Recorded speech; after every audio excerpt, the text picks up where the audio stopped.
Eu confesso que eu estava ansiosa por essa aula de TCCs, trabalhos acadêmicos e publicações. Eu tenho falado no meu Instagram de uns tempos para cá sobre neuroarquitetura para TCC, sobre como citar neurociência aplicada à arquitetura em TCCs visando uma possível publicação ou simplesmente para embasar melhor os seus projetos e deixar esses projetos mais qualificados para aprovação em banca. Bora lá então! Sobre TCCs e trabalhos acadêmicos. Como citar a neuroarquitetura nesses trabalhos? Uma dica primordial. Primeiro você tem que definir bem se o tema desse teu TCC vai abordar de fato a neuroarquitetura, a neurociência aplicada à arquitetura, se você quer abraçar essa causa ou se você quer trazer a neuroarquitetura como um complemento para esse TCC. Qual é a diferença? O teu grau de responsabilidade e de inserção dentro da neuroarquitetura vai ser muito diferente entre esses dois lados, tá? Se você quer falar realmente de neuroarquitetura, você vai ter que trazer todo esse embasamento, vai ter que explicar o que é neuroarquitetura e vai ter que ter muita responsabilidade sobre procurar artigos científicos e trazer, então, de fato, toda essa ciência que envolve a neuroarquitetura, né? Toda essa multidisciplinaridade que envolve a neuroarquitetura, todas as respostas fisiológicas e, enfim, medições que vão estar embasando esse teu TCC dentro da neuroarquitetura. Se você quer usar, na verdade, a neuroarquitetura como um complemento, na verdade, você não utiliza, de fato, o nome neuroarquitetura, ou neurociência aplicada à arquitetura, como tema do teu TCC. Você usa ele como um complemento, como basicamente uma maneira de qualificar esse teu projeto, dando maior embasamento para esse TCC. Por exemplo, eu tenho um projeto que é sobre ambientes corporativos, tá? O meu projeto é um ambiente corporativo.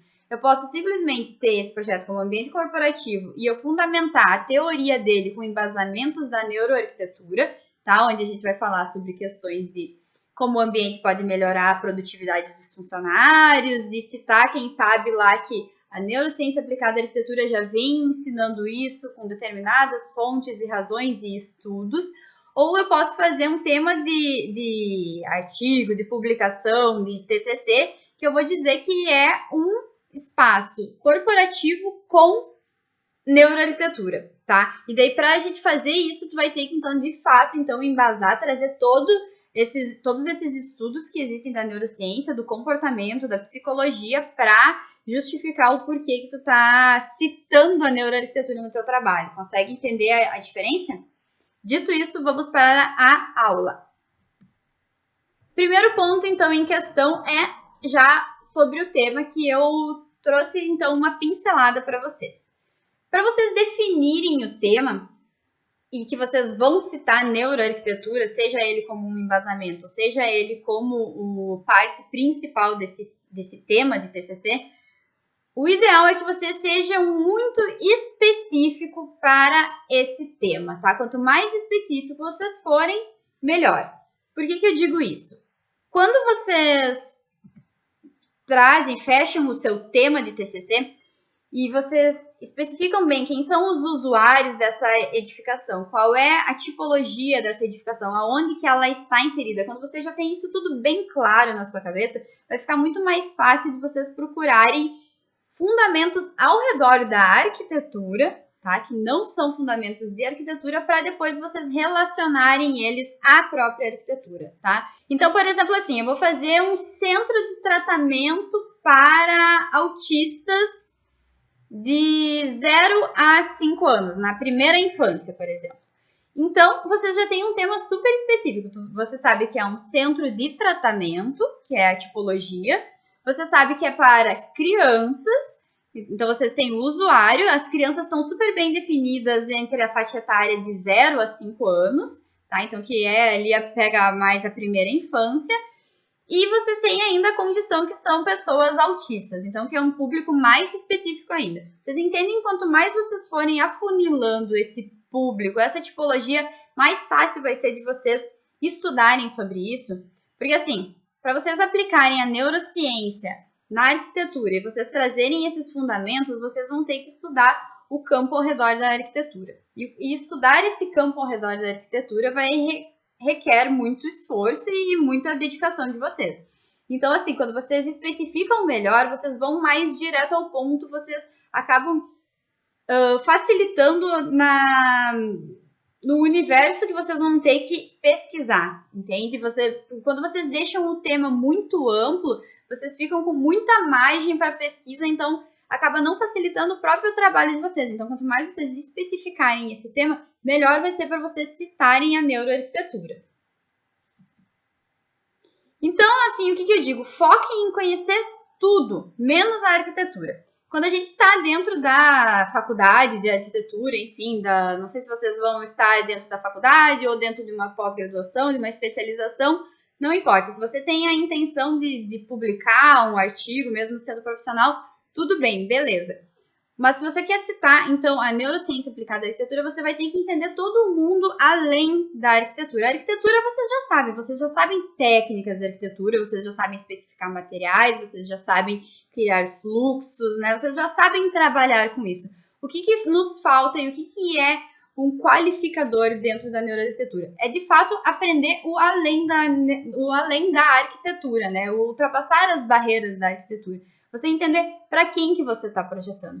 Então, você vai ter que focar, quando você fechou esse tema, você vai ter que focar em tudo o que diz respeito ao tema que não é arquitetura, tá? Então, trazendo de novo esse centro de tratamento para autistas, por exemplo, você vai ter que focar em descobrir como é que é o comportamento dos autistas, quais são as necessidades especiais deles, como é que eles se comportam, o que eles gostam, o que eles não gostam, o que faria bem para esse tratamento, o que não faria bem, como que é um tratamento para autistas.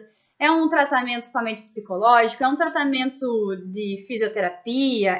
Entende? Vocês vão ter que entender o universo desses usuários, desse tema em si.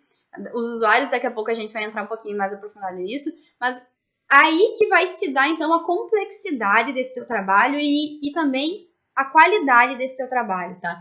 Porque quando a gente projeta com neuroarquitetura, a gente quer sair um pouco daquela parte intuitiva, em que nós arquitetos, a gente acredita que a gente sabe o que o outro precisa, mas sem pesquisar. Então, na verdade, a neuroarquitetura, ela vem no caminho oposto a isso. Não, peraí, vamos pesquisar antes, descobrir todas as necessidades dessas pessoas, do que elas precisam, desses espaços, e daí, enfim, relacionar isso ao ambiente. E é essa a mágica da neuroarquitetura, é vocês terem esse poder de relação, de vinculação, de entender bem quem são esses usuários, quem são esses temas, como é que funcionam esses tratamentos, como é que funciona esse ambiente, como é que é o fluxo, como é que é a cultura desse lugar. Quando tu fala de empresa, entender os valores, a missão dessa empresa. Quando tu fala de hospitais, é entender o público desses hospitais, é entender todos os tipos de usuários que trabalham nesses hospitais. Quando tu fala em residência, é entender a personalidade das pessoas que estão dentro ali daquela residência, o que elas almejam, o que elas precisam, o que elas têm de visão de futuro. Então, tudo isso é fundamental para depois vocês traduzirem isso para a arquitetura. É essa a mágica. Então, vamos ao segundo grande tópico dentro ainda dos TCCs e dos trabalhos acadêmicos, que são a definição, então, dos usuários. Por que é tão importante definir os usuários? Porque, assim, o futuro, gente, é a experiência de usuário. Então, vocês precisam usar ela a seu favor. O futuro, na verdade, já é uma realidade, na verdade, já é um presente, mas se vocês entenderem que o valor da experiência dos usuários, tá? De como as pessoas estão experienciando um ambiente, como é que eles trabalham dentro do ambiente, como é que se movem dentro do ambiente, como é que eles se sentem dentro do ambiente. É isso que é fundamental vocês diagnosticarem para vocês fazerem boa arquitetura. Então, a neuroarquitetura é que ela trazer justamente isso, toda essa experiência do usuário. Não sei se vocês, por exemplo, assim, vamos fazer uma relação a uma experiência de quando você entra no Netflix, tá? Talvez você já tenha se dado conta que o Netflix, ele é um ambiente que o meu Netflix muito provavelmente é diferente do ambiente de vocês, o Netflix, que é diferente de um terceiro, de uma terceira pessoa, de um terceiro assinante de Netflix. Por quê? Porque eles estão procurando qual a melhor experiência do usuário vai facilitar para essas pessoas, como é que elas vão se sentir melhor. Então, assim, a tela é um pouco diferente, as cores é um pouco diferente, a disposição do layout ali é um pouco diferente, e isso tudo é uma pesquisa de usuários que eles fazem na prática. Então, é essa mentalidade que a gente tem que trazer para dentro da arquitetura. É pensar na experiência dos usuários, tá? Então, o que eles estão... Como é que eles estão se sentindo? Como é que essa experiência vai ser o mais agregadora possível? Vai trazer melhor comportamento, maior bem-estar e a melhor saúde para eles. Então, pensem sempre na experiência do usuário, independente da tipologia que vocês vão estar trabalhando.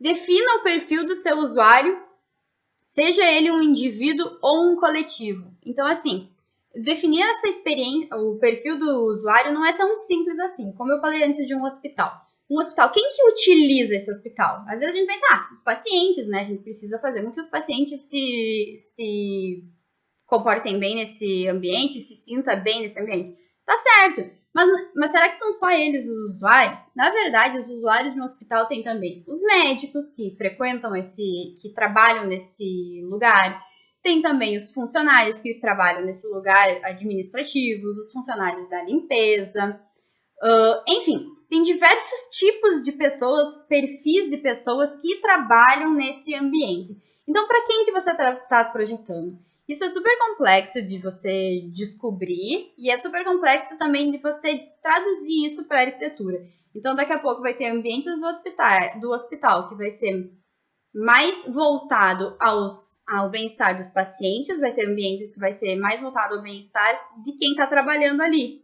Então, vocês têm que ter essa noção de quando vocês estiverem projetando que o projeto ele não é uma coisa física imutável, tá? Vocês precisam entender que ele é experiência, ele é entender quem que está utilizando aquilo ali. E aí vocês vão começar a fazer projetos mais assertivos e projetos que, de fato, façam bem para as pessoas que estão ocupando esses ambientes. E assim, o usuário ele pode ser um usuário coletivo, como, por exemplo, essa questão de ambientes como um hospital que eu citei agora, que daí tu tem que traçar o perfil desses usuários que daí são médicos, por exemplo, ou pacientes, tá? Que daí vão estar com diversos tipos de debilidades e, enfim, vocês vão ter que traçar um perfil em comum. Isso é um usuário coletivo.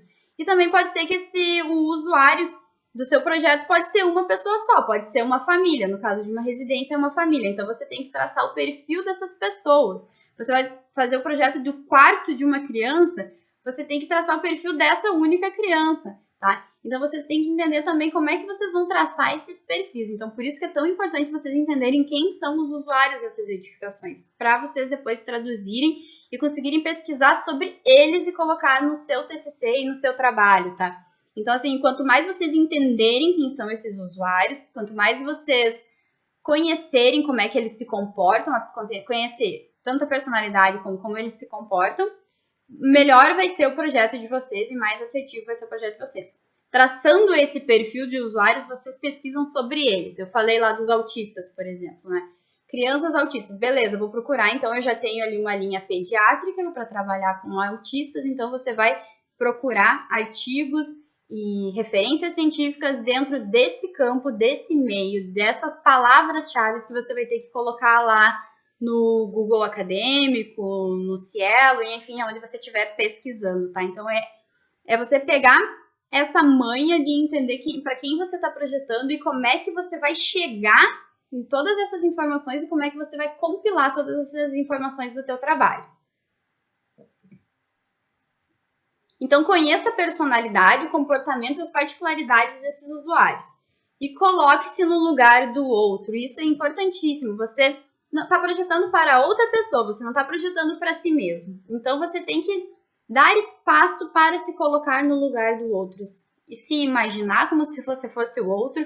E se não for possível também essa imaginação, ter essa visão empática. Ouvir os outros. Perguntar para os outros o que é, como é que eles quando você tem essa oportunidade de perguntar, de, digamos, fazer um projeto que de fato tem já tenham usuários específicos, você vai fazer uma reforma, enfim, que daí você já pode fazer essa pergunta, ou se daqui a pouco você vai fazer um projeto do zero, ou até mesmo um projeto acadêmico, que daí acaba sendo um projeto que não é um projeto que vai ser executado, mas enfim, é um estudo, você tem que estudar o máximo possível que você puder, você vai ter que trazer referências o máximo que você puder do perfil desses usuários. E aí você vai entrar dentro do mundo da psicologia, você vai entrar dentro do mundo do estudo de comportamento e você vai entrar também no mundo dentro da fisiologia humana, que é como todos os corpos se comportam, né, e funcionam de acordo com a natureza humana.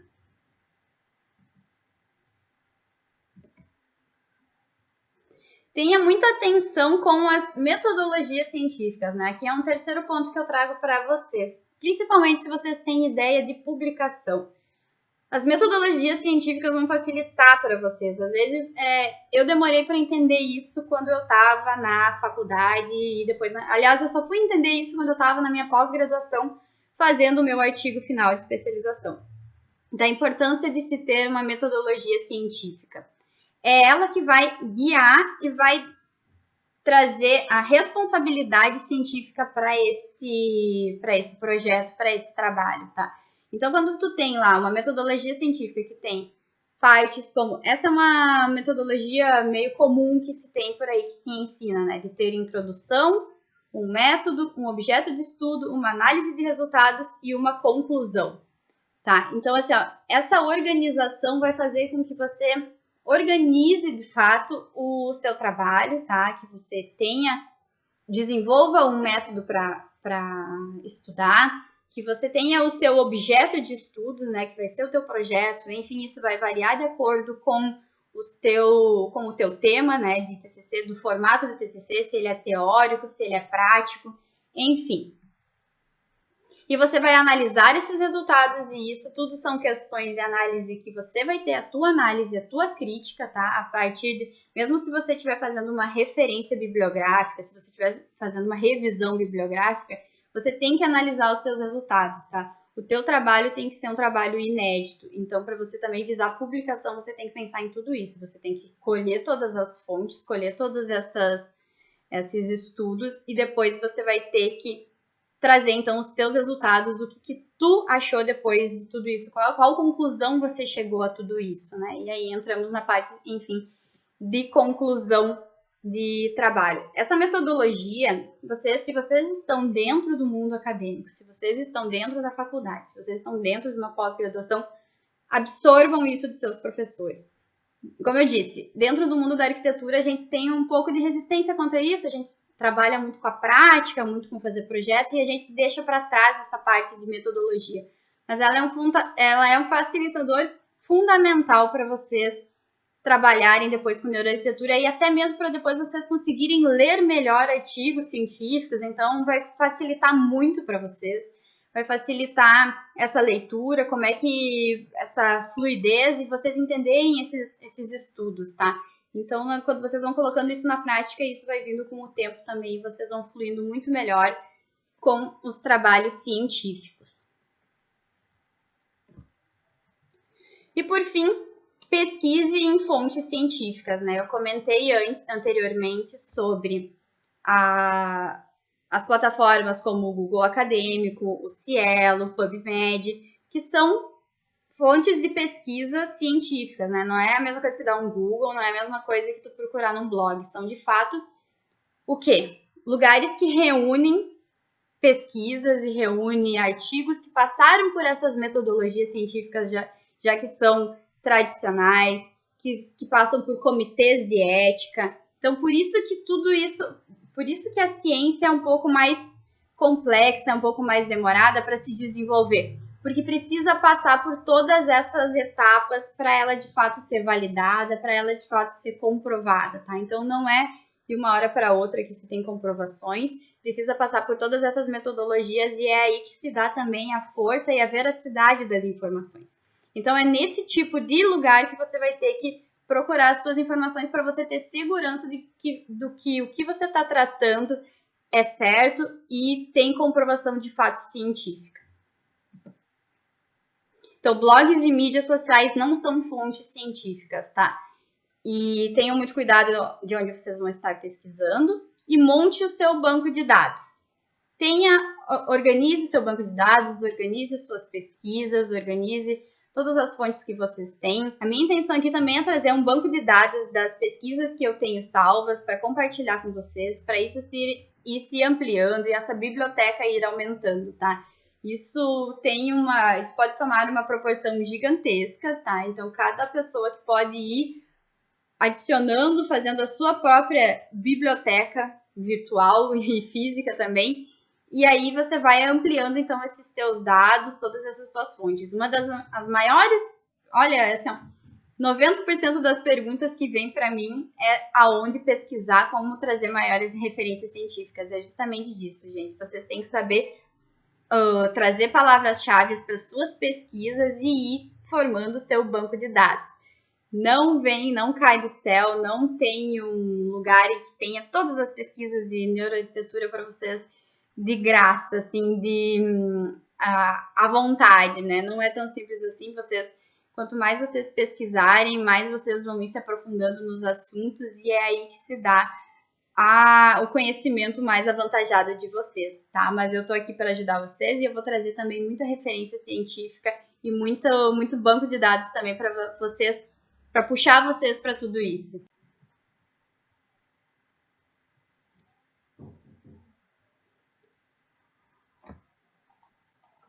E como um último recado, pessoal, aproveitem se vocês estão dentro do mundo acadêmico para tirar dúvidas, para se abraçar em professores. Depois que vocês se formam, vão para o mundo profissional, fica um pouco mais distante esse mundo científico e fica também mais complexo para vocês estudarem, tá? Então, aproveitem contatos com professores, aproveitem contato com laboratórios, até mesmo para vocês daqui a pouco estarem desenvolvendo de fato pesquisas com medições fisiológicas, com multidisciplinaridade, com outras faculdades juntas. Tragam isso, levem isso para as faculdades, levem isso para os seus professores. Tem muito professor que ainda não conhece a neuroarquitetura.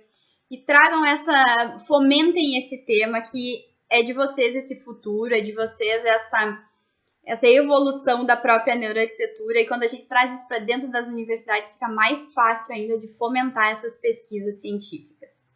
Mais um recadinho. Eu queria saber se você tem interesse em fazer uma mentoria somente sobre neuroarquitetura para TCC ou neuroarquitetura para artigos científicos, e enfim, como aplicar o tema de neurociência aplicada à arquitetura nesses trabalhos científicos, tá? Para você qualificar ainda mais esses trabalhos. Eu tô pensando em fazer uma turma para janeiro do ano que vem, que vai ser em período de férias, e eu vou deixar um formulário aqui no material de apoio se você tem interesse para participar dessa mentoria. Coloca o seu nome ali, eu não vou colocar você em nenhum grupo nem nada, só vai para uma lista pessoal minha que quando essa turma de mentoria estiver aberta, você vai ser avisado e você confere se você tem interesse ou não de seguir então nesse mundo da mentoria, que daí a gente vai conversar de mais perto, a gente vai analisar cada caso, cada tema, mais especificamente sobre o teu tema de TCC, o teu tema de artigo, e daí eu vou conseguir auxiliar vocês de pertinho, tá? Referente a cada especificidade do seu projeto.